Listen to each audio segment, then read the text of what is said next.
Le scandale de l'eau contaminée au plomb de Flint est devant les parlementaires à Washington. Une audition a été organisée au Capitole pour déterminer les responsabilités dans ce dossier où des milliers de personnes ont été empoisonnées au plomb pendant des années. Beaucoup ont interprété les explications du gouverneur du Michigan comme tentant de se défausser. Laissez-moi vous le dire clairement, il s'agit d'un échec du gouvernement à tous les niveaux, au niveau local, au niveau du Michigan, au niveau fédéral. Tous ont causé du tort aux familles de Flint.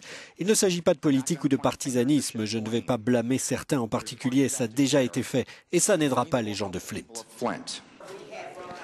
La directrice de l'Agence de protection de l'environnement est également apparue en grande difficulté, et plusieurs familles de la ville avaient fait le déplacement à Washington.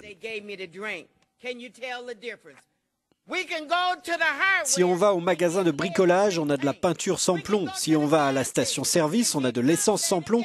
Mais à Flint, Michigan, si on ouvre nos robinets, impossible d'avoir de l'eau sans plomb. Nous voulons de l'eau sans plomb. Le Michigan, ancien fleuron industriel du pays, est aujourd'hui sinistré. Ses services ont décidé en 2014, pour faire des économies, d'utiliser pour le réseau de distribution d'eau potable la rivière locale, pourtant acide et polluée.